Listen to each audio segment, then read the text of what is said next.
we present Marius Goring in The Winslow Boy by Terence Rattigan, adapted for broadcasting by Peter Watts. The Winslow Boy. Master Ronnie! Why, good gracious, we weren't expecting you back till Tuesday. Yes, I know. Oh, why ever didn't you let us know you were coming, you silly boy? The idea of a child like you wandering all over London by yourself. What your father and mother will say, I don't know. They'll be back any minute now. Where are they, Violet? For church, of course. Oh, yes. It's Sunday, isn't it? What's the matter with you? What have they been doing to you at Osborne? What do you mean? Oh, that Navy school seems to have made you a bit soft in the head or something. Well, I suppose I better get your unpacking done.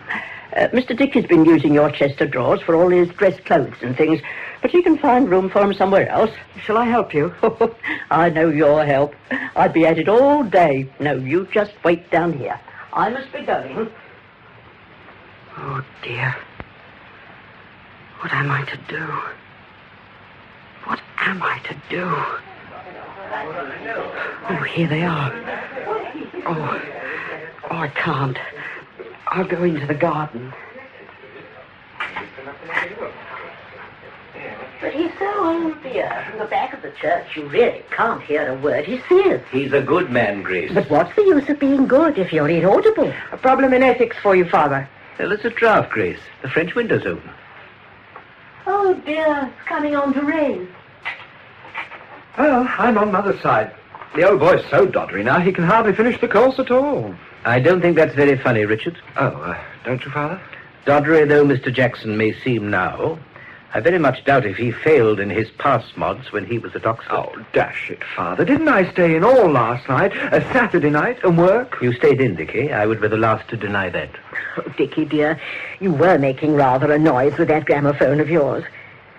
I wish you were as good about work as Ronnie. Oh, I like that. All Ronnie ever has to do with his footling little homework is to add 2 and 2. Ronnie is at least proving a good deal more successful in adding 2 and 2 than you were at his age. Oh, I know. He got into Osborne and I failed. That's going to be brought up again. Nobody's bringing it up, Oh, dear. yes, they are. Ronnie's the good little boy. I'm the bad little boy. You've just stuck a couple of labels on us that nothing on earth is ever going to change. How stupid of him to say that about labels. There's no truth in it at all, is there, Kate? Huh? No, Mother. What are you reading, Kate? Len Rogers' memoirs. Who's Len Rogers? A trades union leader. Does John know you're a radical? Oh, yes. And a suffragette? Certainly. And he still wants to marry you. He seems to. Oh, by the way, I've asked him to come early for lunch so that he can have a few words with Father first. Good idea. I hope you've been primed, have you, Father? What's that? You know what you're going to say to John, don't you? You're not going to forbid the match or anything, are you? Because I warn you, if you do, I shall elope. Never fear, my dear. I'm far too delighted at the prospect of getting you off our hands at last. I'm not sure I like that at last. Do you love him, dear? John? Yes, I do. Such a funny girl. You don't behave as if you were in love. My dear Mother, I love John in every way that a woman can love a man. And far, far more than he loves me. Does that satisfy you? Well, really, Kate, darling, I didn't ask for anything quite like that. Just look at the rain. Kate, darling, does Desmond know about you and John? Well, I haven't told him, but on the other hand, if he hasn't guessed, he must be very dense. He is very dense. Oh, no, Arthur. Desmond's quite clever. Kate, darling, you will be kind to him, won't you? Yes, Mother, of course I will. He's really... Hello, there's someone in the garden. Where? He's just gone behind that bush. It was a boy, I think. Oh, probably Mrs. Williamson's awful little Dennis. Well, whoever it is must be getting terribly wet. Is that John? Yes, it is, John. Quick, Kate, in the dining room. All right. What's up? We're leaving you alone with John. When you've finished, knock on the floor with your stick 3 times and then we'll come in. You don't think that might look a trifle coincidental?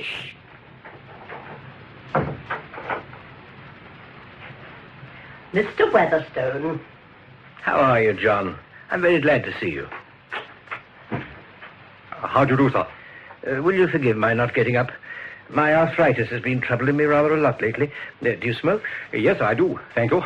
In moderation, of course. Of course.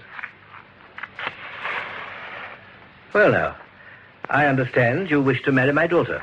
Yes, sir. Perhaps you won't mind if I ask you a few rather personal questions. Oh, naturally not, sir. It's your duty. Quite so. Now, your income. Are you able to live on it? No, sir. I'm in the regular army. Yes, of course. But my army pay is supplemented by an allowance from my father. So I understand. Now, your father's allowance would be, I take it, about £24 a month. Yes, sir. That's exactly right.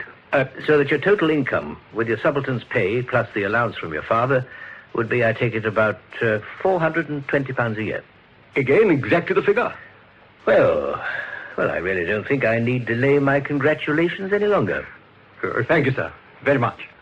Your answers to my questions deserve an equal frankness from me about Catherine's affairs. I'm afraid she's not, just in case you thought otherwise, the daughter of a rich man. I didn't think otherwise, sir. Good. Well, now, would you be so good as to touch the bell? Oh, wait, sir. Thank you. Well, now, to continue, the bank pays me a small pension, $350 to be precise, and my wife has about $200 a year of her own. Apart from that, we have nothing except such savings as I've been able to make during my career at the bank, the interest from which raises my total income to approximately £800 per annum. You rang, sir? Yes, Violet. My compliments to Mr. Dickey. And if he doesn't stop that cacophonous hullabaloo at once, I'll throw him and his infernal machine into the street. Yes, sir. Well, now, where were we? Ah, yes. Now, in addition, I have to maintain 2 sons. One at Osborne, the other at Oxford, neither of whom, I'm afraid, will be in a position to support himself for some time to come. One because of his extreme youth, the other because of, other reasons. So, you see, I'm not in a position to be very lavish as regards Catherine's dowry. No, sir, I quite see that. I propose to settle on her 1/6 of my total capital, which, worked out to the final fraction, is exactly £833, 6 shillings and 8 pence. I call that very generous, sir. Not as generous as I should have liked, I'm afraid.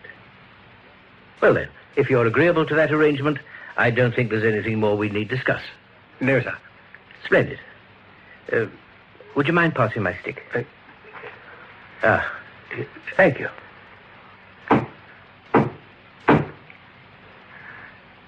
Pretty rotten weather, isn't it? Yes, vile.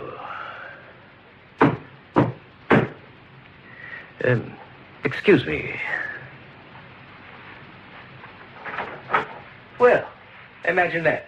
My wife and daughter are in here of all places. Come in, Grace. Come in, Catherine. John's here. Why, John, how nice. Well, is everything all right, John? Yes. Oh, I'm so glad. I really am. Thank you, Mrs. Winslow. I think we might allow ourselves a little modest celebration at luncheon. Grace, will you find me the key of the cellars? Oh, yes, dear. I don't suppose you two will mind being left alone for a few minutes, will you? Well, darling, Was it an ordeal? I was scared to death. Poor darling. The annoying thing was that I had a whole lot of neatly turned phrases ready for him, and he wouldn't let me use them. Such as? Oh, how proud and honored I was, and how determined I was to make you a loyal and devoted husband, all that sort of thing. Anything about loving me a little? Well, that I thought we could take for granted. I see. And what about your father? How did he take it? All right. I bet he didn't. Oh, yes. He's been wanting me to get married for years. Getting worried about grandchildren, I suppose. He disapproves of me, doesn't he? He has a way of looking at me through his monocle that shrivels me up. He's just being a colonel, darling, that's all. Anyway, what about the way your father looks at me? Tell me, what all your family as scared of him as I am? Oh, Dickie is, of course. And Ronnie, though he doesn't need to be. Father worships him. I'm not, ever. You're not scared of anything, are you? Oh, yes, heaps of things. Such as? Oh, they're nearly all concerned with you. You might be a little more explicit. Kate. Ronnie! What on earth? Where's Father? Oh, go and tell him you... No, don't. Please, Kate, don't. What's the trouble, Ronnie? Oh, darling, you're wet through. You better go and change. No. What's the trouble, Ronnie? You can tell me. Well, I'll disappear. In the dining room, do you mind? Of course not. Well, now, darling, tell me. What is it? Have you run away? No. What is it, then? There's a letter. Show me.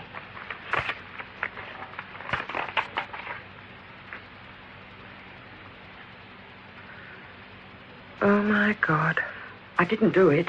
Kate, I didn't. Really, I didn't. No, darling. This letter's addressed to Father. Did you open it? Yes. Well, you shouldn't have done that. I was going to tear it up. Then I heard you come in from church. Kate, shall we tear it up now? No, darling. Hello, Ronnie, old lad. How's everything? But you knew he was here? Oh, yes, his trunks and things are all over our room. Trouble? Yes. I'm sorry. You stay here with him. I'll go and find Mother. All right. What's up, old chap? Nothing. Come on, tell me. It's all right. Have you been sacked? Yes. Oh, bad luck. What for? I didn't do it. No, of course you didn't. Honestly, I didn't. Well, I don't know what it is they've sacked you for yet.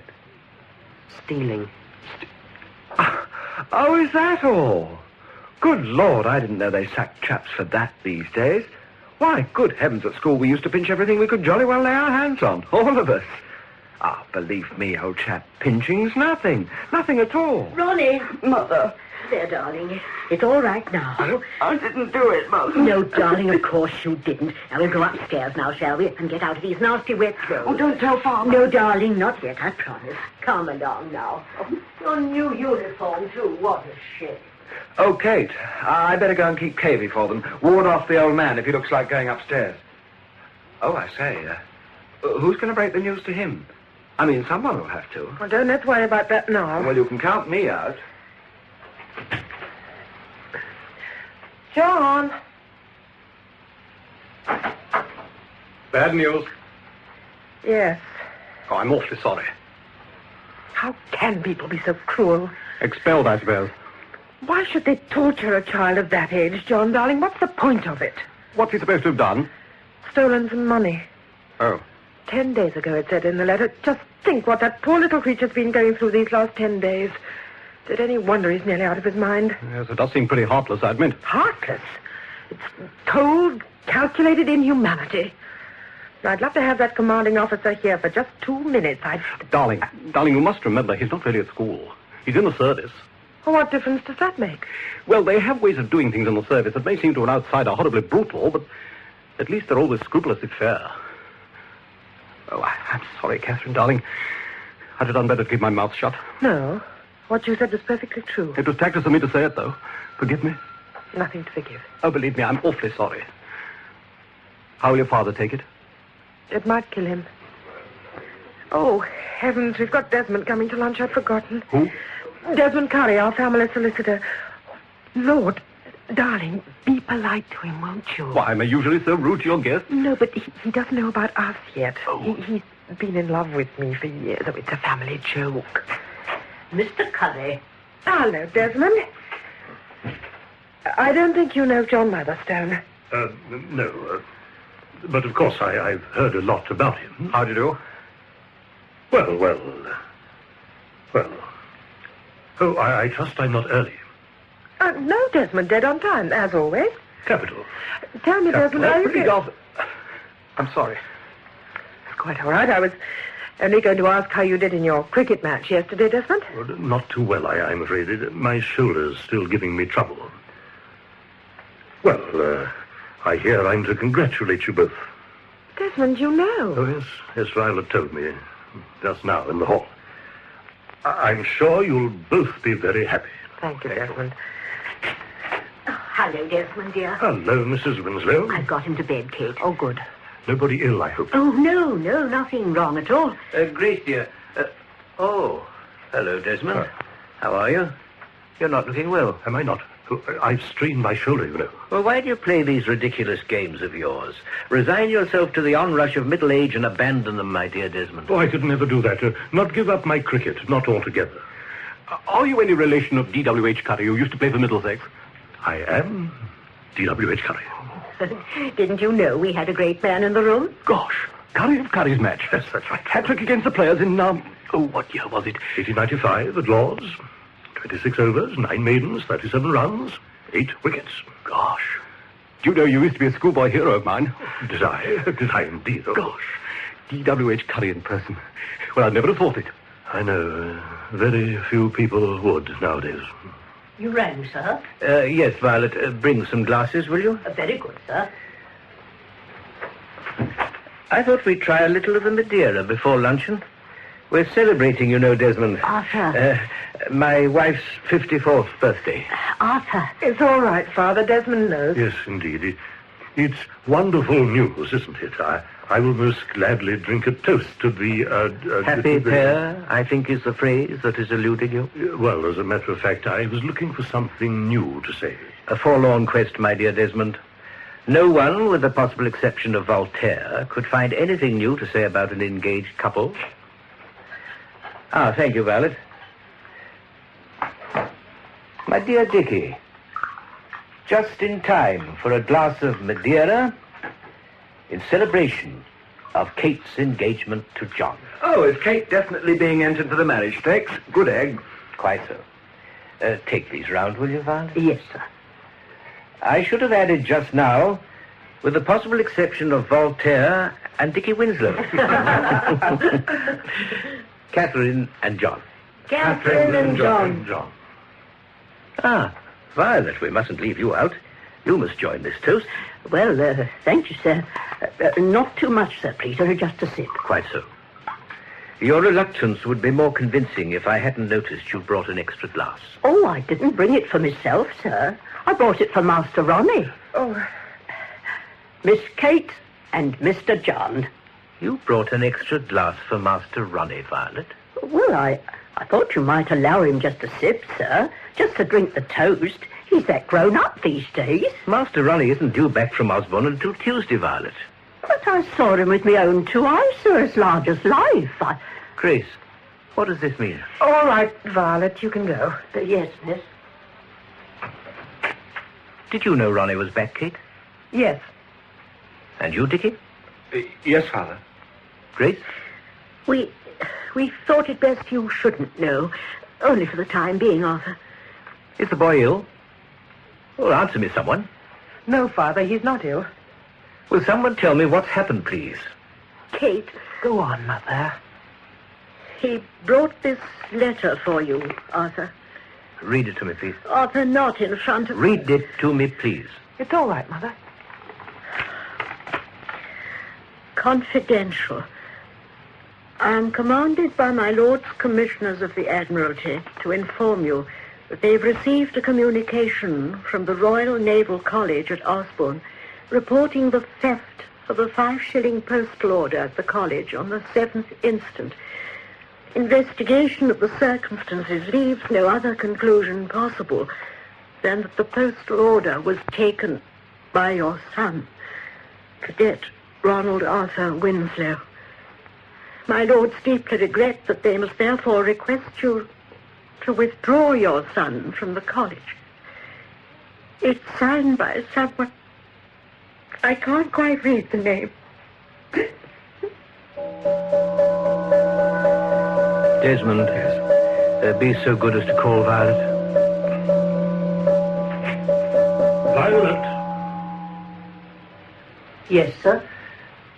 Violet, will you ask Master Ronnie to come down and see me, please? Very good, sir. Perhaps the rest of you would go into luncheon. Grace, would you take them in? Arthur, don't you think... Dickie, will you decant that bottle of claret I brought up from the cellar? Yes, Father. Will you go in, Desmond? Yes, of course. John? Sir.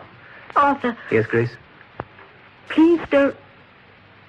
Please don't... What mustn't I do? Please don't forget. He's only a child. Come on, Mother.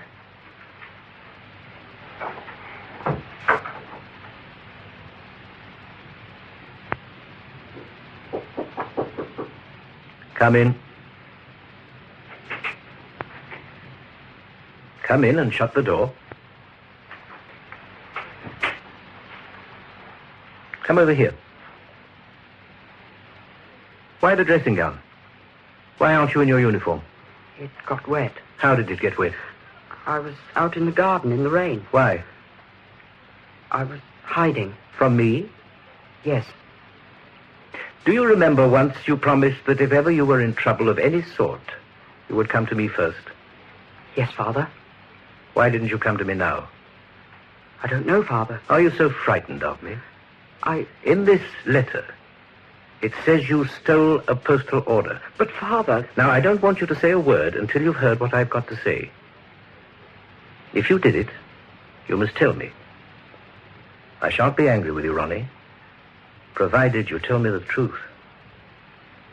But if you tell me a lie, I shall know it, because a lie between you and me can't be hidden.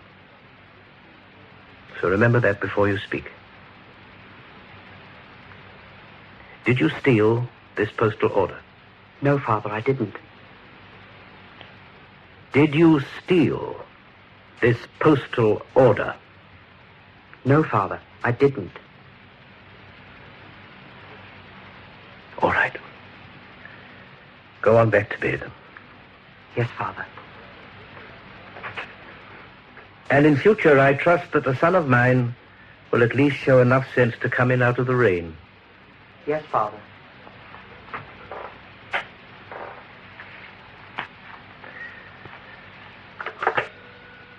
Hello. Are you there?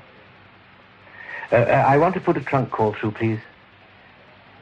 Yes. I want the Royal Naval College, Osborne. That's right. Replace receiver? Certainly.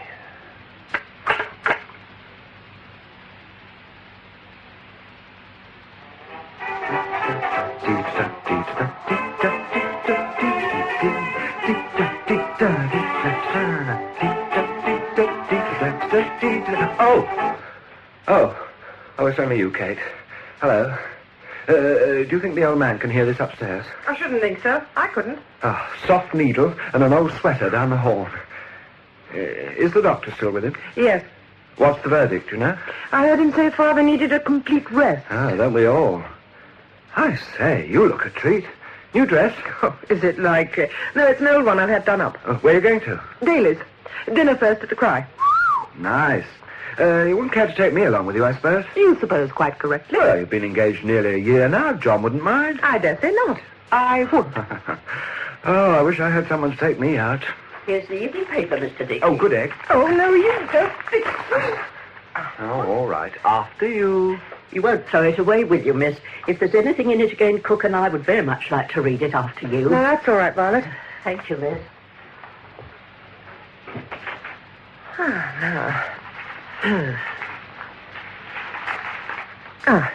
Here it is. The Osborne cadet.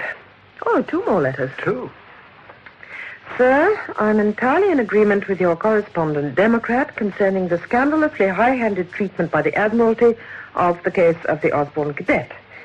The efforts of Mr. Arthur Winslow to secure a fair trial for his son have evidently been thwarted at every turn by a soulless oligarchy. Oh, it's soulless oligarchy. That's rather good. Oh, do shut up, Dickie. It is high time private and peaceful citizens of this country awoke to the increasing encroachment of their ancient freedom by the new despotism of Whitehall. Your obedient servant, Libertatis Amato. Good for old Amato. And the others from Perplexed.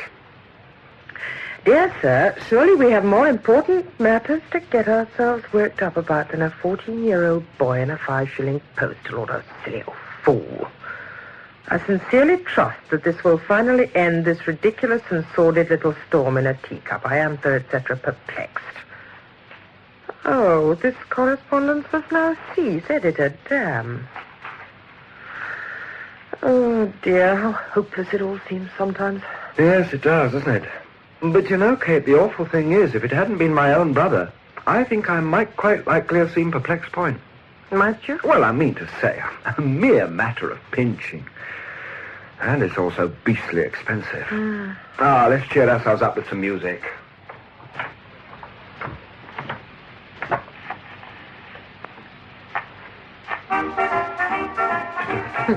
Music, is that what it's called? Come and practice a few steps. I say, jolly good. Thank you, Dickie. Who taught you? John, I suppose. No, as a matter of fact, I taught John. Feminism? Even in love? When's the happy date now? Postponed again. Oh, no. Why? Well, his father's gone abroad for 6 months. Well, who pays any attention to that old gentleman? I wouldn't, but John does, so I have to. I say there's nothing wrong, is there? No. I mean, you're not going to be left on the altar rails or anything, are you? Oh, no. I'll get him past the altar rails if I have to drag him there. Oh, it was entirely my fault, Father. I enticed Dickie from his work to show me a few dance steps. Oh. I must admit I'm surprised you succeeded. What did the doctor say, Father? He said, if I remember his exact words, that we weren't quite as well as when we last saw each other. That information seems expensive at £1. Oh, is that the evening paper? Let me see it, please. Is Sir Robert Morton coming to see you here? I could hardly go and see him with this leg, could I? Oh, well, I must go and do something about my hair. What's the matter with your hair? Nothing, except I don't like it very much.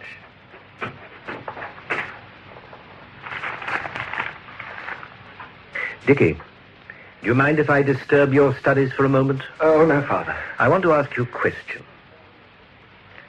What do you suppose one of your bookmaker friends would lay in the way of odds against your getting a degree?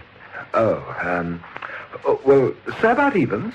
I rather doubt if at that price your friend would find many takers. What about the odds against you eventually becoming a civil servant? Well, a bit steeper, I suppose. Exactly. Quite a bit steeper. You don't want to have a bet, do you? No, Dickie, I'm not a gambler. And that's the trouble. Unhappily, I'm no longer in a position to gamble £200 a year on what you yourself admit is an outside chance. Oh, not an outside chance, Father, a good chance. Not good enough, Dickie, I'm afraid, with things as they are at the moment. You want me to leave Oxford, is that it? I'm very much afraid so, Dickie. Oh. I can get you a job in the bank. Oh, Lord. It'll be quite a good job, you know. Luckily, my influence in the bank still counts for something. It's the case, I suppose. It's costing me a lot of money. I know it must be. Still, couldn't you... I mean, isn't there any way... No. Oh, Lord. I'm afraid this is rather a shock to you, Dickie. I'm sorry. What? Oh, no. No, it isn't really. I've been rather expecting it, as a matter of fact. Especially since I've heard you're hoping to brief Sir Robert Morton. Still, I admit it's a bit of a slap in the face. Oh, that's a journalist coming to see me. Do you mind if we talk about this some other time? No, of course not, Father. You'll find the decanter in the dining room. Oh, thanks awfully, Father. I must thank you, Dickie, for bearing what must have been a very unpleasant blow with some fortitude. Oh, rot, Father.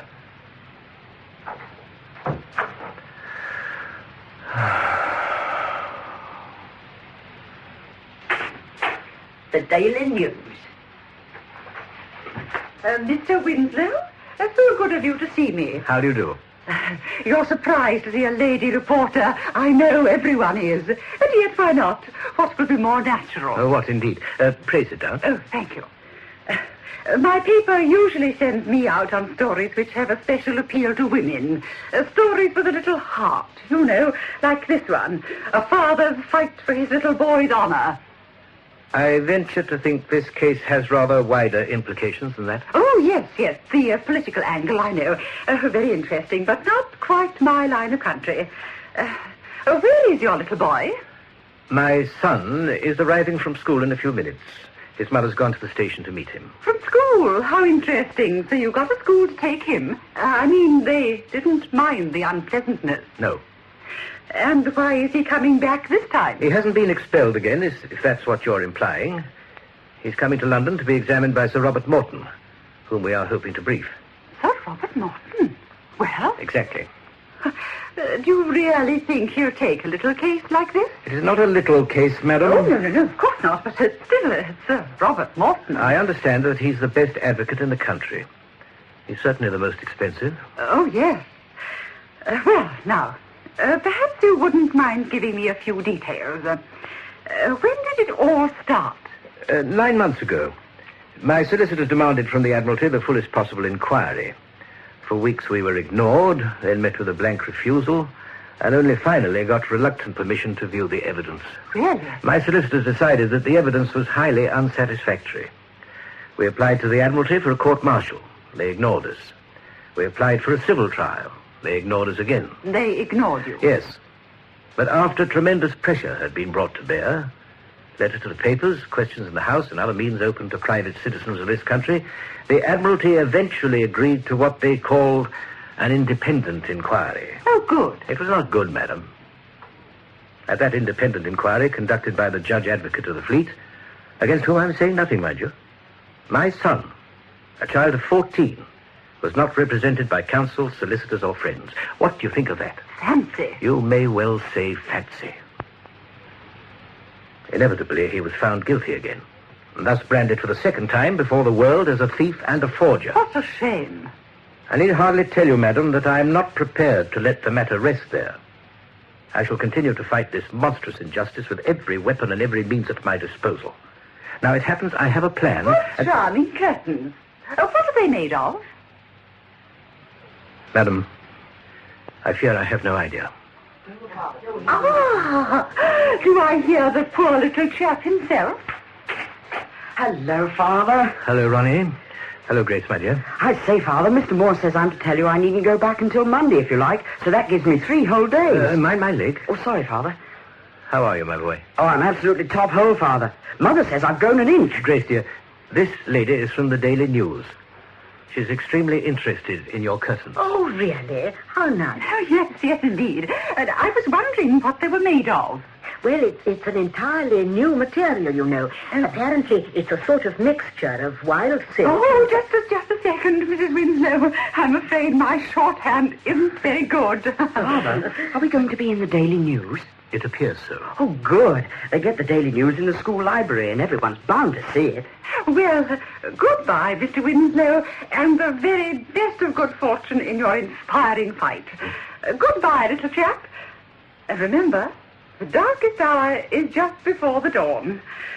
Well, Mrs. Winslow, I'm sure our readers will be most interested. I've never seen such delightful curtains. I'll see you off, Miss Bond. Oh, thank you. What's she talking about? The case, I imagine. Oh, the case. Father, do you know the train had 14 coaches? Remarkable. I had your half-term report, Ronnie. Oh, yes. On the whole, it was pretty fair. Oh, good. What a charming woman, Arthur. Ronnie, go upstairs and get washed. Sir Robert will be here in a few minutes. Go on, darling. Oh, all right. Violet! Violet! I'm back! Did the doctor say anything, dear? A great deal, but very little to purpose. Violet says that he left an ointment for your back. 4 massages a day, is that right? Something of the kind. I think you'd better have one now, hadn't you, Arthur? No. Oh, but really, Arthur, it does seem awfully silly to spend all this money on doctors if you're not even going to do what they say. All right, Grace, all right. Thank you, dear. Oh, Ronnie's back, judging by the noise. Oh, I must say, Kate, that old frock's come out very well. John will never know it isn't brand new. As he's late, curse him. Grace, go on up and attend to Ronnie and prepare the witch's brew for me. I'll come up when you're ready. Very well, dear. Oh, Kate. Are we both mad, you and I? Now, what's the matter, Father? I don't know. I suddenly feel suicidally inclined. A father's fight for his little boy's honor. Photo inset of Mrs. Winslow's curtains. Is there any hope for the world? I think so, Father. Shall we drop the whole thing, Kate? I don't consider that a serious question. You realize that if we go on, your marriage settlement must go. Oh, yes, I gave that up for last weeks ago. Things are all right between you and John, aren't they? Oh, yes, Father, of course. Everything's perfect. Very well, then. Let us pin our faith to Sir Robert Morton. I want the best. Well, you know I don't think Morton is the best in this case. Then why does everyone say he is? Because if one happens to be a large monopoly attacking a trade union or a Tory paper libeling a Labour leader, he is the best. But it utterly defeats me how you or anyone else could expect a man of his record to have his heart in a case where the boot's entirely on the other foot. Well, I imagine if his heart isn't in it, he won't accept the brief. Well, he might still. It depends what there is in it for him. Luckily, there isn't much. There's a fairly substantial check. Oh, he doesn't want money. He must be a very rich man. What does he want, then? Anything that advances his interests. I believe you're prejudiced because he spoke against women's suffrage. I am. I'm prejudiced because he's always speaking against what's right and just. Now, did you read his speech in the House on the Trades Disputes Bill? Arthur! Arthur! Oh, well, in the words of the Prime Minister, Wait and see. You're my only ally, Kate. Without you, I believe I should have given up long ago. Rubbish. It's true. Still, you must sometimes allow me to make my own decisions. I have an instinct about Morton. Well, we'll see which is right. My instinct or your reason, eh? I'm afraid we will. Oh, it's all right, Violet. It's only Mr. Weatherstone. I'll answer it. Oh, do come in, Winslow. Come in, Sir Robert. Come in, Desmond. I'm so sorry. I was expecting a friend. Won't you sit down, Sir Robert? My father won't be long. Won't you sit here? It's far more comfortable. No, thank you. Sir Robert has a most important dinner engagement, so we came a little early. Oh, I see. I'm afraid Sir Robert can only spare us a very few minutes of his most valuable time this evening. Of course, it's a long way for him to come, so far from his chambers, and very good of him to do it, too, if I may say so. I know. I can assure you we're very conscious of it. Perhaps I'd better advise your father of our presence. Oh, yes, do, Desmond. You'll find him in his bedroom having his back rubbed. Oh, I see. Yes. Is there anything I can get you, Sir Robert? Whiskey and soda or brandy? No, thank you. Will you smoke? No, thank you. I suppose you know the history of this case, do you, Sir Robert? I believe I have seen most of the relevant documents. Do you think we can bring the case into court by a collusive action? I really have no idea. Curry and Curry seem to think that might hold. Do they? Well, they're a very reliable firm. I'm rather surprised that a case of this sort should interest you at all, Sir Robert. Are you? It seems such a very trivial affair compared to most of your great forensic triumphs. I was in court during your cross-examination of Len Rogers in the trades union embezzlement case. Really? It was masterly. Thank you. I suppose you heard that he committed suicide a few months ago? Yes, I had heard. Many people believed him innocent, you know. So I understand. As it happens, however, he was guilty. Sir Robert, I'm Arthur Winslow. How do you do? My wife? How do you do? My son shall be down in a minute. I expect you'll wish to examine him. Just a few questions. I fear that is all I shall have time for this evening. I'm rather sorry to hear that. He's made the journey from school especially for this interview, and I was hoping that by the end of it, I should know definitely yes or no if you would accept the brief. Well, perhaps Sir Robert would consent to finish his examination some other time. Might be arranged. Tomorrow? Tomorrow's impossible. I'm in court all the morning and in the House of Commons for the rest of the day. If a further examination should prove necessary, it will have to be sometime next week. I see. Will you forgive me if I sit down? Curry's been telling me you think it might be possible to proceed by petition of right. What's a petition of right? Well, granting the assumption that the Admiralty, as the Crown, can do no wrong... But I thought that was exactly the assumption we refused to grant. But in law, I mean. Oh. Now, a subject can sue the Crown, nevertheless, by petition of right. The custom is for the Attorney General, on behalf of the King, to endorse the petition and allow the case to come to court. It is interesting to note that the exact words he uses on such occasions are, let right be done. Let right be done. I like that phrase, sir. It has a certain ring about it, has it not? Let right be done. This is my son, Ronald. Ronnie, this is Sir Robert Morton. How do you do, sir? He's going to ask you a few questions. You must answer them all truthfully, as you always have. I expect you'd like us to leave. No. Provided, of course, that you don't interrupt. Miss Winslow, will you sit down, please? Oh, yes. Ronald, will you stand at the table, facing me? Yes, sir. Good. Now, how old are you? 14 and 7 months. You were then 13 and 10 months old when you left Osborne. Is that right? Yes, sir. Now, I would like you to cast your mind back to July the 7th of last year. Will you tell me in your own words exactly what happened to you on that day? All right. Well, it was a half holiday. So just before dinner, I went to the chief petty officer and asked him to let me have 15 and 6 out of what I had in the school bank. Why did you do that? I wanted to buy an air pistol. Which cost 15 and 6? Yes, sir. And how much money did you have in the school bank at the time? £2 3 shillings. So you see, sir, what incentive could there possibly be for him to steal 5 shillings? I must ask you, sir, to be good enough not to interrupt me. After you'd withdrawn the 15 and 6, what did you do? I had dinner. Then what? I went to the locker room and put the 15 and 6 in my locker. Yes. Then? I went to get permission to go down to the post office. Then I went to the locker room again, got out my money, and went down to the post office. I see. Go on. I bought my postal order. 4, 15, and 6. Yes. Then I went back to college. Then I met Elliot Minor, and he said, "I say, isn't it rot? Someone's broken into my locker and pinched a postal order." Those were Elliot Minor's exact words? He might have used another word for rot. I see. So continue. Well, then, just before prep, I was told to go along and see Commander Flower. The woman from the post office was there, and the commander said, "Is this the boy?" And she said, "It might be. I can't be sure. They all look so much alike." You see, she couldn't identify him. I'm sorry. Go on.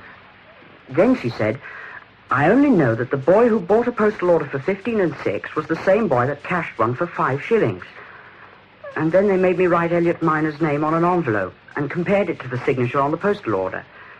Then they sent me to the sanatorium, and 10 days later I was sacked. Expelled. I see. Did you cash a postal order belonging to Elliot Minor for 5 shillings? No, sir. Did you break into his locker and steal it? No, sir. And that is the truth, the whole truth, and nothing but the truth? Yes, sir. Right. And when the commander asked you to write Elliot's name on an envelope, how did you write it? With Christian name or initials? I wrote Charles K. Elliot. Charles K. Elliot. Did you by any chance happen to see the forged postal order in the commander's office? Oh, yes, the commander showed it to me. Before or after you written Elliot's name on the envelope? After. After. And did you happen to see how Elliot's name was written on the postal order? Yes, sir, the same. When you wrote on the envelope, what made you choose that particular form? That was the way he usually signed his name. How did you know? Well, he was a great friend of mine. That is no answer. How did you know? I'd seen him sign things. What things? Oh, ordinary things. I repeat, what things? Bits of paper. Bits of paper. And why did he sign his name on bits of paper? I don't know. You do know. Why did he sign his name on bits of paper? He was practicing his signature. And you saw him? Well, yes. In other words, he showed you exactly how he wrote his signature. Yes, I suppose he did. Did you practice writing it yourself? I might have done. What do you mean I might have done? Did you or did you not? Yes. Ronnie, you never told me that. Oh, it was only for a joke. Never mind whether it was for a joke or not. The fact is you practiced forging Elliot's signature. It wasn't forging. What do you call it then? Writing. Very well. Writing. Whoever stole the postal order and cashed it also wrote Elliot's signature, didn't he? Yes. And oddly enough, in the exact form in which you had earlier been practicing writing his signature. I say, which side are you on? Don't be impertinent. Are you aware that the Admiralty sent up the forged postal order to Mr. Ridgely Pierce, the greatest handwriting expert in England? Yes. And you know that Mr. Ridgely Pierce affirmed that there was no doubt that the signature on the postal order and the signature you wrote on the envelope were by one and the same hand? Yes. And you still say you didn't forge that signature? Yes, I do. In other words, Mr. Ridgely Pierce doesn't know his job. Well, he's wrong anyway. When you went into the locker room after dinner, were you alone? I don't remember. I think you do. Were you alone in the locker room? Yes. Why did you go in there at all? I told you to put my 15 and 6 away. Why? I thought it'd be safer. Why safer than your pockets? I don't know. You had it in your pocket at dinner time. Why this sudden fear for its safety? I tell you, I don't know. Was it because you knew you would be alone in the locker room at that time? No. Where was Elliot's locker in relation to yours? Next to it but one. Next but one. What time did Elliot put his postal order in his locker? I don't know. I didn't even know he had a postal order. Yet you say he was a great friend of yours. He didn't tell me he had one. How very secretive of him. What did you do after leaving the locker room? I've told you, I went for permission to go to the post office. What time was that? About 2:15. Dinner is over at 1:45, which means that you were in the locker room for half an hour. I wasn't there all that time. How long were you there? About 5 minutes. What were you doing for the other 25? I don't remember. Your memory is so good about some things and so bad about others. Perhaps I waited outside the CO's office. Perhaps you waited outside the CO's office. And perhaps no one saw you there, either. No, I don't think they did. Perhaps you were still in the locker room rifling Elliot's locker. Sir Robert, I must ask you. Quiet. I remember now. Someone did see me outside the CO's office. A chap called Casey. I remember I spoke to him. What did you say? I said, come down to the post office with me. I'm going to cash a postal order. Cash? A postal order? I mean get. You said cash. Why did you say cash if you meant get? I don't know. I suggest cash was the truth. No, it wasn't. It wasn't really. You're muddling me. You seem easily muddled. How many other lies have you told? None. Really, I haven't. I suggest your whole testimony is a lie. No, it's the truth. I suggest there is barely one single word of truth in anything you have said. I suggest that you broke into Elliot's locker, that you stole the postal order for 5 shillings belonging to him, that you cashed it by means of forging his name. I didn't. I suggest that you did it for a joke, meaning to give Elliot the 5 shillings back. But that when you met him and he said he had reported the matter, you got frightened and decided to keep quiet. No, it isn't true. I suggest that by continuing to deny your guilt, you are causing great hardship to your own family and considerable annoyance to high and important persons in this country. That's a disgraceful thing to say. I agree. I suggest that the time has come at last for you to undo some of the misery you have caused by confessing to us all now that you are a forger, a liar, and a thief. No. I'm not. I didn't do it. Darling. This is outrageous, sir. Can I drop you anywhere, Curry? My car's at the door. No, I thank you, no. Well, send all the stuff round to my chambers tomorrow morning, will you? But will you need it now? Oh, yes. The boy is plainly innocent. I accept the brief. And that the Admiralty, during the whole of the dispute which has been dragging on for the past 9 months, have at no time acted hastily or ill-advisedly. Ronnie. Yes, Father? I am reading the account of the Commons debate. Would you like to listen, or would you rather go to bed? Oh, I'd like to listen, of course, Father. I was listening, too, only I had my eyes shut.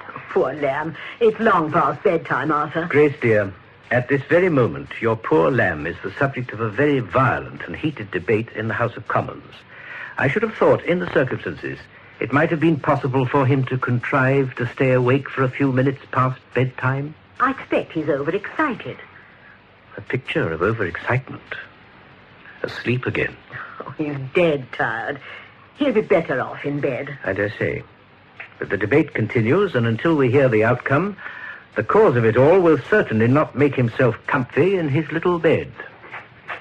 There are 3 more reporters in the hall, sir. Want to see you very urgently. Shall I let them in? No, certainly not. I issued a statement yesterday. Until the debate's over, I have nothing more to say. Yes, sir, that's what I told them, but they wouldn't go. Well, make them. Use force, if necessary. Yes, sir. Grace, dear. Yes? I fancy this might be a good opportunity of talking to Violet. No, dear. Meaning that it isn't a good opportunity? Or that you have no intention of ever talking to Violet? I'll do it one day, Arthur. Tomorrow, perhaps. Not now. I believe you do better to grasp the nettle. Delay only adds to your worries. My worries? What do you know about my worries? A good deal, Grace. I feel they'd be a lot lessened if you faced the situation squarely. It's easy for you to talk, Arthur. You don't have to do it. It's a brutal thing to do. Facts are brutal things. Facts. I don't think I know what facts are anymore.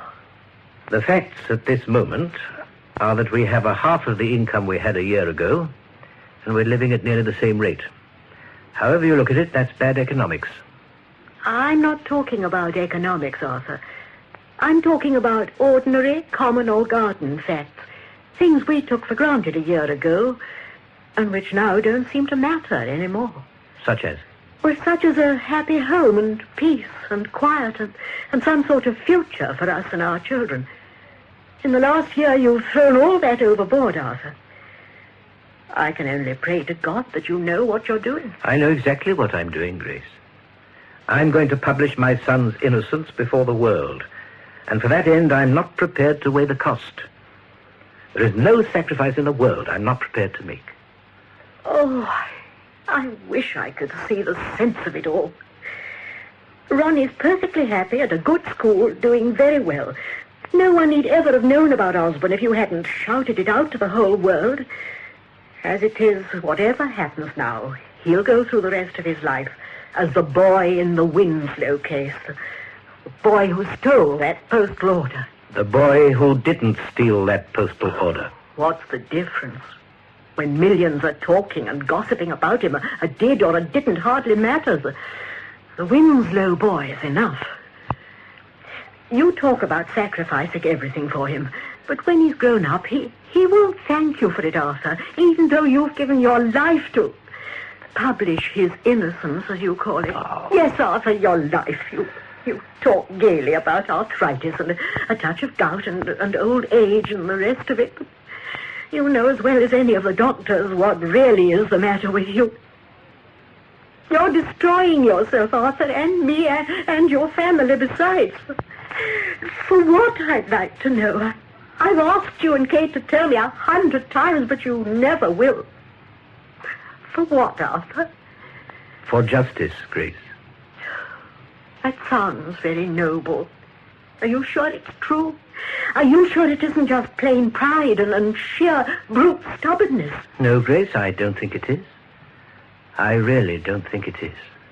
Arthur, this time I'm not going to cry and say I'm sorry and make it all up again.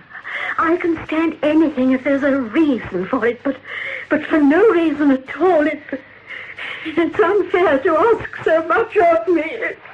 It's unfair. Grace. What's the matter, Father? Your mother's a little upset. Why? Aren't things going well? Oh, yes. Very well. Very well indeed. You'd better go to bed now, Ronnie. You'll be more comfortable. Asleep again. Some sandwiches for Miss Kate, sir. Thank you, Violet. And a letter for you, sir. Oh, put it there, Violet. Oh, Violet. Yes, sir. How long have you been with us? 24 years come April, sir. Is it as long as that? Yes, sir. Miss Kate was only that high when I first came, and Mr. Dickey hadn't even been thought of. No, nor he had. What do you think of this case, Violet? A fine old rumpus, that is, and no mistake. It is, isn't it? A fine old rumpus. And when you think it's all because of our master Ronnie, I have to laugh about it sometimes, I really do. Wasting the government's time at his age, I never did. Oh, well, wonders will never cease. I know. Wonders will never cease. Would that be all, sir? Yes, Violet. That'll be all. Oh, good evening, Violet. Good evening, miss. Hello, Father. What's happened? Is the debate over? As good as. The First Lord gave an assurance that in future there would be no inquiry at Osborne or Dartmouth without informing the parents first. And that seemed to satisfy most members. But what about our case? Is he going to allow us a fair trial? Apparently not. But that's iniquitous. I thought he'd be forced to do... Yes, I thought so, too. The House evidently thought otherwise. Will there be a division? Maybe. If there is, the government will win. What is the motion? To reduce the First Lord's salary by £100. Naturally, no one really wants to do that. Oh, these sandwiches for me. Yes. So we're back where we started, then? Looks like it. But didn't Sir Robert make any protest when the First Lord refused a trial? No, not a verbal protest. Something far more spectacular and dramatic. He'd had his feet on the Treasury table and his hat over his eyes during most of the First Lord's speech. And then he suddenly got up, very deliberately, glared at the First Lord, threw a whole bundle of notes on the floor and stalked out of the House. Oh, it made a magnificent effect. If I hadn't known, I could have sworn he was genuinely indignant. Of course he was genuinely indignant. Any man of feeling would No, be. Sir Robert, father dear, is not a man of feeling. I don't think any emotion at all can stir that fishy heart. Except perhaps a single-minded love of justice. Nonsense. Single-minded love of Sir Robert Morton. You're very ungrateful to him, considering all he's done for us these last months. No, I'm not ungrateful, Father. He's been wonderful. Well, then, It's only his motives I question. At least I don't question them at all. I know them. What are they? First, publicity. You know, look at me, the staunch defender of the little man. And then, second, a nice popular stick to beat the government with, both very useful to an ambitious man. And luckily for him, we've provided them. Luckily for us, too, Kate.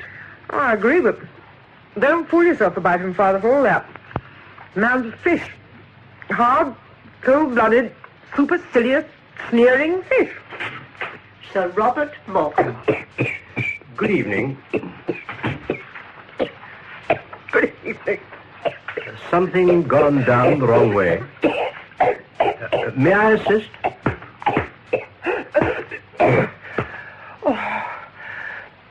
Oh, thank you. Good evening, sir. I thought I'd call and give you an account of the day's proceedings. But I see your daughter's forestalled me. Oh, did you know I was in the gallery? With such a charming hat, how could I have missed you? Ah, there's the cause of it all. Dormant. Yes, I'll wait. No, I beg of you. Please do not disturb his innocent slumbers. Innocent slumbers? Exactly. Besides, I fear since our first encounter, he is, rather pardonably, a trifle nervous of me. Sir Robert, will you betray a technical secret? What happened in that first examination to make you so sure of his innocence? Well, three things. First of all, he made far too many damaging admissions. A guilty person would have been much more careful and on his guard. Secondly, I laid him a trap. And thirdly, left him a loophole. Anyone who was guilty would have fallen into the one and darted through the other. He did neither. And the trap was to ask him suddenly what time Elliot put the postal order in his locker, wasn't it? Yes. And the loophole? When I suggested to him that he'd stolen the postal order for a joke, which had he been guilty, he would surely have admitted to as being the lesser of two evils. Oh, I see. It's very cleverly thought out. Thank you. My daughter's told me of your demonstration during the First Lord's speech. She described it as, magnificent. Did she? That was good of her. It's a very old trick, you know. It's nearly always surprisingly effective. Was the First Lord at all put out by it? Did you notice? How could he have failed to be? I wish you could have seen it, Father. It was up... When did this letter come? A few minutes ago. Do you know the writing? Yes. I shouldn't bother to read it if I were you. All the same, I will. Give it to me, Catherine. Will you forgive me, Sir Robert? Of course. Well, Sir Robert, what do you think the next step should be? I've already been considering that, Miss Winslow. We seem to have failed with the Admiralty, but there are other ways of getting the Director of Public Prosecutions to act. Father, Sir Robert thinks we might get the Director of Public Prosecutions to act. What? We were discussing how to proceed with the case. The case. Yes, we must think of that, mustn't we? How to proceed with the case. I'm afraid I don't think, all things considered, that much purpose would be served by going on. Show me that letter, Father. Thank you. Of course we must go on. It is not for you to choose, sir. The choice is mine. Then you must reconsider it. Whatever the contents of that letter, I insist that we continue the fight. Insist? We? It is my fight. And it's for me alone to judge when the time has come to give up. But why give up? Why? In heaven's name, man, why? I've made many sacrifices for this case, Sir Robert. Some of them I had no right to make. But there's a limit, and I've reached it. I'm sorry, Sir Robert. More sorry, perhaps, than you are.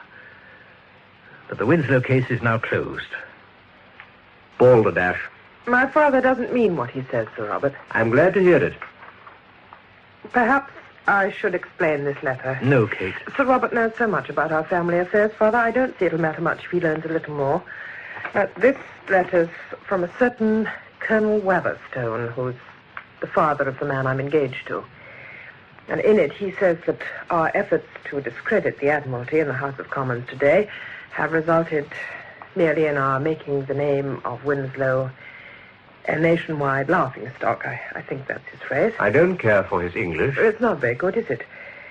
And he goes on to say that unless my father will give him a firm undertaking to drop this whining and reckless agitation, I suppose he means the case, he'll exert every bit of influence he has over his son to prevent him marrying me. I see. An ultimatum. Yes. But a pointless one. Well, sir, I'm afraid I can't go back on what I've already said. I will give you a decision in a few days. Your daughter seems prepared to take the risk. I am not. Not at least until I know how great a risk it is. How do you estimate the risk, Miss Winslow? Negligible. I see. I really must apologize to you, sir, for speaking to you as I did just now. It was unforgivable. Not at all, sir. You were upset at giving up the case. And to be frank, I liked you for it. Of course, you must decide about the case as you wish. That really is a most charming hat, Miss Winslow. I'm glad you like it. It seems decidedly wrong to me that a lady of your political persuasion should be allowed to adorn herself with such a very feminine allurement. Best of both worlds. Oh, I'm not a militant, you know, Sir Robert. I don't go about breaking shop windows or pouring acid down pillar boxes. I'm truly glad to hear it. Both those activities would be highly unsuitable in that hat. I think... Mr. Weatherstone's in the hall, miss. Says he'd like to have a word with you in private, most particular. Oh. I'll come out to him. No, see him in here. You wouldn't mind coming to the dining room, would you, Sir Robert, for a moment? Not in the least. All right, Violet. Will you come in, sir? Hello, John. Hello. Is Ronnie asleep? Oh, yes. You're sure he's not shamming? Yes. My father's written your father a letter. I've read it. Oh. Have you? Yes, he showed it to me. Well, what's his answer? My father. I don't suppose he'll send one. Oh, just damned high-handed to the old man, I'd admit. High-handed? Well, I tried to get him not to send it. I'm glad.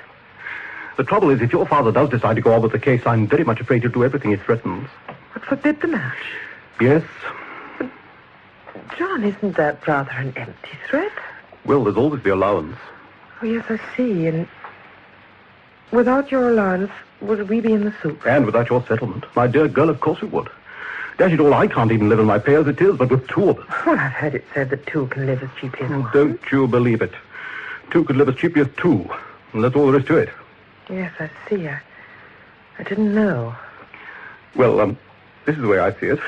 I'm going to be honest now. I hope you don't mind. No, I should welcome it. Your young brother over there pinches, or doesn't pinch, a 5-bob postal order. For over a year, you and your father fight a magnificent fight on his behalf, and I'm sure everyone admires you for it. Your father hardly seems to. Well, he's a diehard, like those old admirals you've been up against. I meant ordinary, reasonable people like myself. But now look, you've had 2 inquiries. And now, good heavens, you've had the whole damn House of Commons getting themselves worked up into a frenzy about it. Surely, darling, that's enough for you. Surely the case can end there. Yes, I suppose the case can end there. He won't mind. Ronnie? No, he won't. Look at him. Perfectly happy and content, not a care in the world. How can you be so sure he didn't do it? I'm not so sure he didn't do it. Good Lord, then why in heaven's name have you and your father spent all this time and money trying to prove his innocence? His innocence or guilt aren't important to me. They are to my father, but not to me. I believe he didn't do it, but I may be wrong. But all I care about is that people should know that a government department has ignored a fundamental human right, and that it should be forced to acknowledge it. That's all that's important to me. But, darling, after all those long, noble words, it does really resolve itself to a question of a 14-year-old kid and a 5-bob postal order, doesn't it? Yes, it does. Well, now, look. There's a European war blowing up. There's a coal strike on. There's a fair chance of civil war in Ireland. And yet, with all that on its mind, the House of Commons take a whole day to discuss him and his bally postal order. Surely you must see that's a little bit out of proportion. All I know is, John, that if ever the time comes that the House of Commons can't find time to discuss a Ronnie Winslow and his ballet postal order, this country will be a far poorer place than it is now. I don't know whether you realize that all this publicity you're getting is making the name of Winslow a bit of a, A nationwide laughingstock, your father said. Well, that's putting it a bit steep. But people do find the case a bit ridiculous, you know. I mean, I get chaps coming up to me in the mess all the time and saying, I say, is it true you're going to marry the Winslow girl? You'd better be careful. You'll find yourself up in front of the House of Lords for pinching the adjutant's bath. Things like that. They're not awfully funny. Yes, I see. Do you want to marry me, John? You know I do. Have I ever wavered before? No, never before. I'm not wavering now. I'm only telling you what I think's the best course for us to take. But isn't it already too late? Even if we do give up the case, would you still want to marry the Winslow girl? All that would blow over in no time. And we'd have the allowance. Yes, we would. And that's so important. Oh, it is, darling. I'm sorry, but you can't shame me into saying it isn't. I didn't mean shame you. Oh, yes, you did. I know that tone of voice. I'm sorry. Well, now, what's the answer? I love you, John. And I want to be your wife. Well, then, that's all I wanted to know. Darling, I was sure nothing so stupid and trivial could possibly come between us. Hello? Oh, yes. Will you wait a minute? Sir Robert, someone wants you on the telephone. Oh, thank you. I'm so sorry to interrupt. You didn't. We'd finished our talk. Sandwiches, how delicious. May I help myself? Do. Hello? Yes, Michael. F.E.? No, he was going to speak. I see. Go on. Well, thank you, Michael. Is your father... there you are, Mr. Winslow. There's been a most interesting development in the house, sir. What? My secretary tells me that a barrister friend of mine, who, quite unknown to me, was interested in the case, got on his feet shortly after 9:30 and delivered one of the most scathing denunciations of a government department ever heard in the House. What a shame we missed it. His style is quite superb. What happened? Oh, the debate revived, of course, and the First Lord suddenly found himself under attack from all parts of the House. It appears that, rather than risk a division, he has this moment given an undertaking that he will request the Attorney General to endorse our petition of right. Well, I think we may take it that the case of Winslow versus Rex can now therefore come to court. What are my instructions, sir? The decision is no longer mine. You must ask my daughter. What are my instructions, Miss Winslow? Well, Kate? Do you need my instructions, Sir Robert? Aren't they already on the petition? Doesn't it say, let right be done? Good night, Kate. Well, then, we must endeavor to see that it is.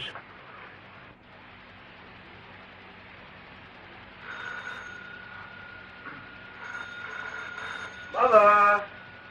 Kate! Anyone about? Oh, hello, darling. When did you get here? Oh, I'll answer that. Everyone's out. You're thinner. I say, does that phone go on all the time? All the blessed day. The last 4 days, it simply hasn't stopped. I had to fight my way in through an army of reporters and people. How's it all going? I don't know. Kate says the judge is against us, but he seems a charming old gentleman to me. Sir Robert's so rude to him. Nobody in. Arthur, lunch. Kate takes the morning session, then she comes home and relieves me with Arthur. Then I go to the court in the afternoons, so you can come with me as soon as she's in. How is Kate, Mother? Oh, all right. You heard about John, I suppose. Yes, that's what I meant. How's she taken it? You never can tell with Kate. We all think he's behaved very badly. Oh, Arthur, you shouldn't have come down the stairs by yourself. I had little alternatives. Sorry, dear. I was talking to Dickie. Let me help you into your wheelchair. Thank you. How are you, Dickie? Very well, thank you, Father. I've been forced to adopt this ludicrous form of propulsion. I apologize. You're looking very well. Trifle thinner, perhaps? Hard work, Father. Or late hours. Oh, you can't keep late hours in Reading. You could keep late hours anywhere. Catherine's late. She was in at past yesterday. Did you say my lunch was ready? Yes, dear. It's only cold. I did the salad myself. Violet and Cooker at the trial. That'll do very well. How is he? Not too well, I'm afraid. Will you take him away after the trial? He's promised to go into a nursing home, but he'll probably find some new excuse. But surely if he loses this time, he's lost for good, hasn't he? So they say, Dickie, dear. I can only hope it's true. Poor old mother. Oh, Lord, the heat. Mother, can't you get rid of those reporters from the doorstep? Oh, hello, Dickie. Hello, Kate. Come to be in at the death. Is that what it's going to be? Looks like it. Oh, dear. Yes, Sir Robert's very worried. He said the Attorney General's speech made a great impression on the jury. And I must say it was very clever. To listen to him yesterday, you'd have thought that a verdict for Ronnie would simultaneously cause a mutiny in the Royal Navy and triumphant jubilation in Berlin. You're late, Catherine. Oh, yes, I know, Father. I'm sorry. There was such a huge crowd outside, I couldn't get a cab. Oh, and I stayed to talk to Sir Robert. How did it go this morning? Well, Sir Robert finished his cross-examination of the postmistress. And I thought he'd demolished her completely. She admitted she couldn't identify Ronnie in the commander's office. She admitted that she was called away to the telephone while he was buying his postal order, and that all Osborne cadets looked alike, the hair in their uniform. Oh, it was a brilliant cross-examination. He just coaxed her into tying herself into knots.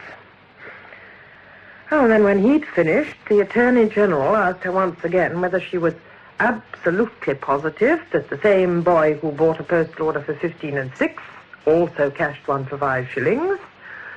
And yes, she said, she was quite sure because Ronnie was such a good-looking little boy that she'd specially noticed him. I believe it undid the whole of that magnificent cross-examination. If she thought him so especially good-looking, why couldn't she identify him the same evening? Oh, don't ask me, Father. Ask the Attorney General. I'm sure he has a beautifully reasonable answer. Did you see anybody interesting in court, dear? Yes, Mother. John Weatherstone. John?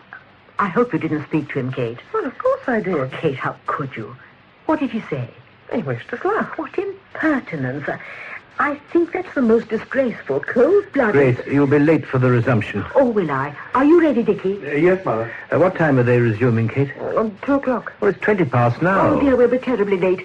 Now, Dickie, when you get to the front door, put your head down like me and just charge through them all. Come on, Dickie. I always shout, I'm the maid and don't know nothing, so don't be surprised. Right there, Mother. Are we going to lose this case, Kate?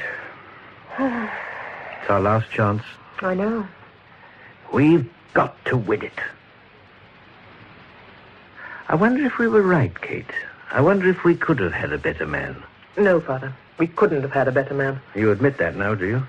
Only that he is the best advocate in England, and for some reason, prestige, I suppose, he seems genuinely anxious to win this case.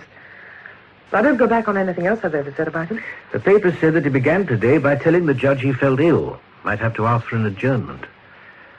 I trust he won't collapse. Oh, he won't. It was just another of those brilliant tricks of his. It got him the sympathy of the court and possibly... No, I won't say that. Say it. Possibly provided him with an excuse if he's beaten. You don't like him, do you? Oh, there's nothing in him to like or dislike, Father. I admire him, but... Oh, who's that? Oh, Desmond. I trust you don't object to me employing this rather furtive entry from the garden. The crowds at the front door are most alarmed. Come in, Desmond. I wonder if I might see Catherine alone. I have a matter of some urgency to communicate to her. Oh. Do you wish to hear this urgent matter, Kate? Yes, Father. Very well. I shall go and finish my lunch. Allow me. Thank you. I can manage this vehicle without assistance. I fear I should have warned you of my visit. Perhaps I've interrupted. Oh, no, Desmond. Please sit down. Thank you. I'm afraid I have only a very short time. I have a question to put to you, Kate, which, had I postponed putting it until after the verdict, you might, who knows, you might have thought had been prompted by pity if we had lost. Or if we had won, your reply might, again, who knows, have been influenced by gratitude. Do you follow me, Kate? Yes, I think I do. Then you possibly have some inkling of what the question is that I have to put to you. I'm sorry. I ought, I know, to have followed the usual practice and told you I had no inkling whatever. Oh, no. Your directness and honesty are two of the qualities I so much admire in you. Will you give me a few days to think it over? Of course. You see, Kate, I know very well what your feelings for me really are. Do you, Desmond? Oh, yes, Kate. I know quite well they've never amounted to much more than a sort of, shall we say, friendliness. A warm friendliness, I hope. But no more than that. That is true, isn't it? Yes, Desmond. When I was younger, it might perhaps have been a different story. When I played cricket for England. But of course, perhaps even that would not have made so very much difference. But no matter what you feel or don't feel for me, Kate, no matter what you feel for anyone else, I want you to be my wife. I see. Thank you, Desmond. There's so much more that I'd meant to say. I shall put it in a letter. Yes, do. Then I may expect your answer in a few days. Yes, Desmond. Yes. Well, I must get back to court. Well, how did you think it went this morning? A brilliant cross-examination, was it not? Oh, brilliant. He's a strange man, Sir Robert. At times so cold and distant and Fish-like? Fish-like, exactly. And yet he has a real passion about this case, a real passion. I happen to know, of course this must on no account go any further, but I happen to know that he's made a very, very great personal sacrifice in order to bring it to court. Sacrifice? He was offered, you really promised to keep this to yourself, What was he offered, Desmond? the appointment of Lord Chief Justice. He turned it down simply in order to be able to carry on with the case of Winslow versus Rex. Strange are the ways of men, are they not? Well, goodbye, my dear. Goodbye, Desmond.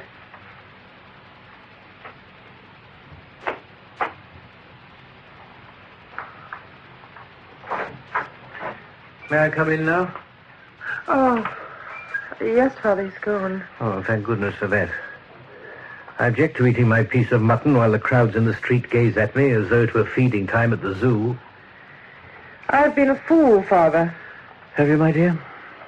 An utter fool. In default of further information, I can only repeat, have you, my dear? What did Desmond want? To marry me. I trust the folly you were referring to wasn't your acceptance of it. No, Father. Would it be such folly, though? Lunacy. Oh, I don't know. He's nice, and he's doing very well as a solicitor. Neither very compelling reasons for marrying him. No, seriously, I shall have to think it over. Think it over by all means, but decide against it. I'm nearly 30, you know. 30 isn't the end of life. It might be, for an unmarried woman with not much looks. Rubbish. Far better to live and die an old maid than to marry Desmond. Poor Kate. How I've messed up your life, haven't I? No, Father. Any messing up that's been done has been done by me. I'm so sorry, Kate. So sorry. Don't be, Father. We both knew what we were doing. Yet our motives seem to have been different all along. Yours and mine, Kate. Can we both have been right? I believe we can. I believe we have. You aren't going to marry Desmond, are you? In the words of the Prime Minister, Father, wait and see. What's that boy shouting, Kate? Oh, only Winslow case latest. Didn't sound to me like latest. Open the window.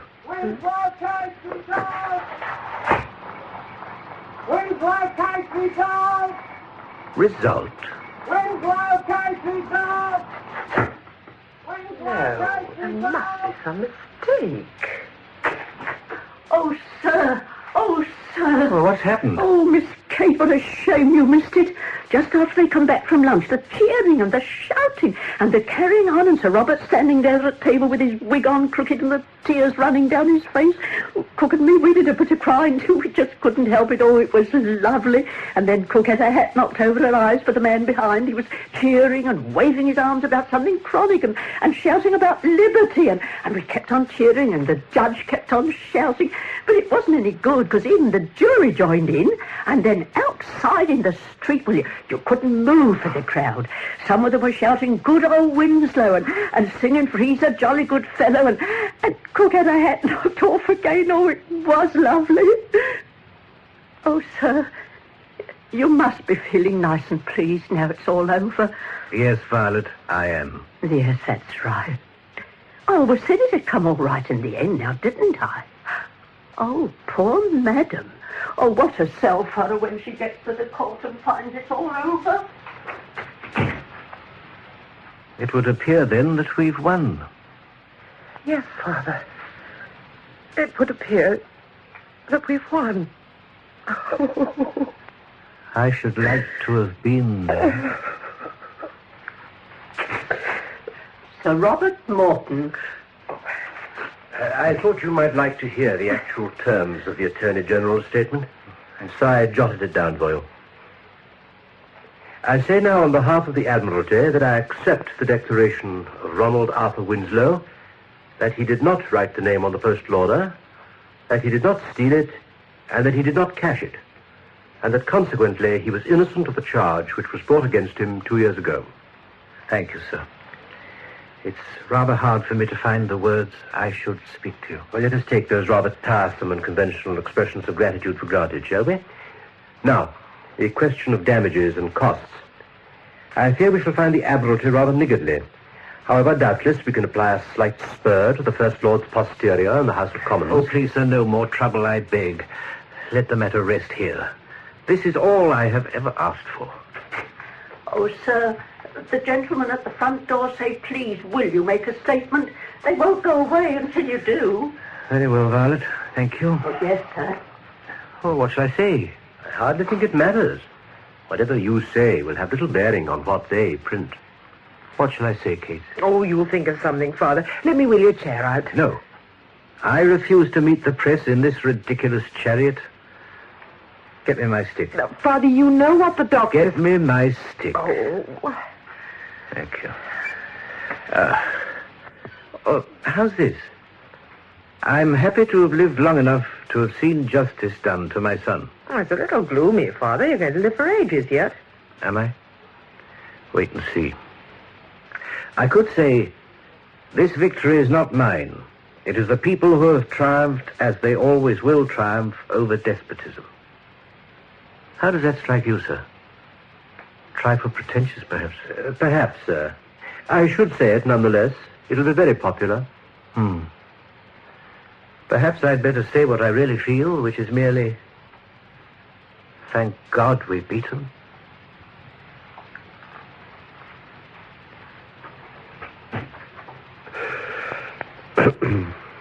You feeling all right, Sir Robert? Oh, just a slight nervous reaction, that's all. Besides, I've not been feeling myself all day. I told the judge so this morning, if you remember. But I doubt if he believed me. What suspicious minds people have they not? Yes. Sir Robert, I'm afraid I have a confession to make to you, and an apology. I've entirely misjudged your attitude to this case, and if in doing so I've ever seemed to you either rude or ungrateful, I'm sincerely and humbly sorry. My dear Miss Winslow, you've never seemed either rude or ungrateful. And my attitude to this case has been the same as yours, a determination to win at all costs. Only, when you talk of gratitude, you must remember that those costs were not mine, but yours. Weren't they also yours, Sir Robert? I beg your pardon? Haven't you, too, made a certain sacrifice for the case? The robes of that office would not have suited me. Wouldn't they? And what is more, I fully intend to have Curry expelled from the law society. No, please, don't. He did me a great service by telling me. Oh, very well, if you choose to endow an unimportant incident with a romantic significance, you're perfectly liberty to do so.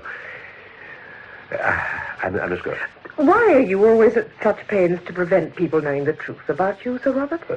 Am I indeed? You know you are. Why? My dear Miss Winslow, are you cross-examining me? On this point, yes. Why are you so ashamed of your emotions? Emotions muddy the issue. Cold, clear logic, and buckets of it should be the lawyer's only equipment. Was it cold, clear logic that made you weep today at the verdict? Well, your maid, of course, told you that. No, it doesn't matter. It'll be in the papers tomorrow, anyway. Oh, very well, then, if you must have it, here it is. I wept today because right had been done. Not justice? No, not justice. Right. It's easy to do justice. Very hard to do right. Unfortunately, while the appeal of justice is intellectual, the appeal of right appears for some odd reason to induce tears in court. Well, that's my answer and my excuse. And now may I leave the witness box? Oh, no. One last question. How can you reconcile your support of Winslow against the Crown with your political beliefs? Oh, very easily. No one party has a monopoly of concern for individual liberty. On that issue, all parties are united. I don't think so. You don't? No. Not all parties. Only some people from all parties. That's a wise remark. We can only hope, then, that these some people will always prove enough people. You would make a good advocate. Would I? Yes. Why do you not canalize your feministic impulses towards the law courts, Miss Winslow, and abandon the lost cause of women's suffrage? Because I don't believe it is a lost cause. No? A pity. Here in the House of Commons, in days to come, I shall make a point of looking up at the gallery in the hope of catching a glimpse of you in that provocative hat. I say, Sir Robert, I'm most awfully sorry. I didn't know anything was going to happen. Where were you? At the pictures. Pictures? Cinematograph show. I'm most awfully sorry. I say we won, didn't we? Yes, we won. Goodbye, Miss Winslow. Shall I see you in the house, then, one day? Yes, Sir Robert, one day. But not in the gallery. Across the floor. Perhaps. Goodbye.